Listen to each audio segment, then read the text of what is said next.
Pigtails, a story, a little excerpt of something that either I lived and went through myself or possibly somebody else.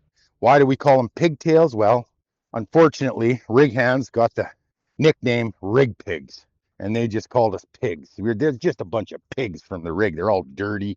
I don't think I know of any other people other than Hutterites that wore their rubber boots to the bar, but we sure did.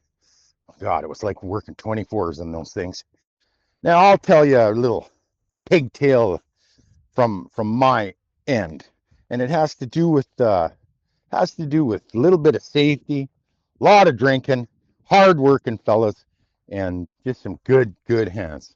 When I first started on the rigs, well, that was on Jade Rig 1, a trailer single up in Fort Nelson, a flying job.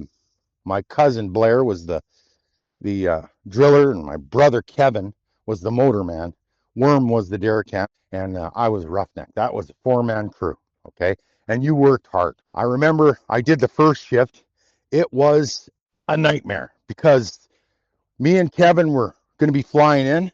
We knew our cousin was an animal, Blair, a pure and rig pig in itself, okay? And his buddy Worm, they were worked all over Alberta and Saskatchewan on little doubles and stuff, and they were just animals, heavy drinkers, this, that, and the other.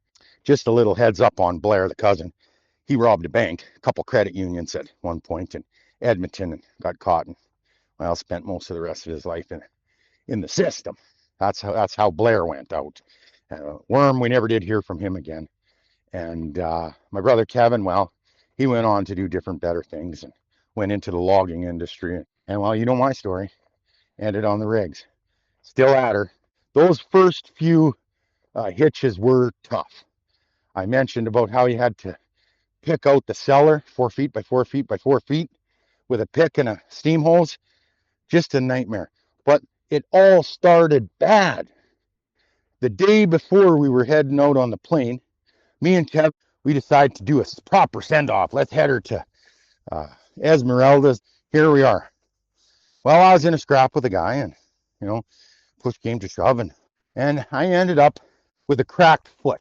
Never mind how that happened; it just happened. I cracked my foot, some bone in there, and the thing swelled up like a son of a bitch, and I could barely fucking walk the next day. And all our gear was brand new. We were going to work on a rig, and Kevin says, "You better put your boots on and cinch that fucking thing up tight, just like a cast." So Kevin helped me, and I limped. He carried my bags, and I got on the plane, and I did a couple shifts, eh? And this thing didn't look too good. I mean, once you start walking on it and stuff, first hour is hell, but the next 11, it's not that bad. But a few days goes by, and this thing was looking black and green and all sorts of stuff. And the swelling was going down a bit, but it just looked like shit. Man, oh man, that was some painful first few shifts. Green on top of it, working for the cousin, which was a screaming animal. And that's the worst thing you can do. You don't know what you're doing. Make the tongs bite. What does that even mean at that time? Mud flying, things slamming, smashing, clanging, and banging.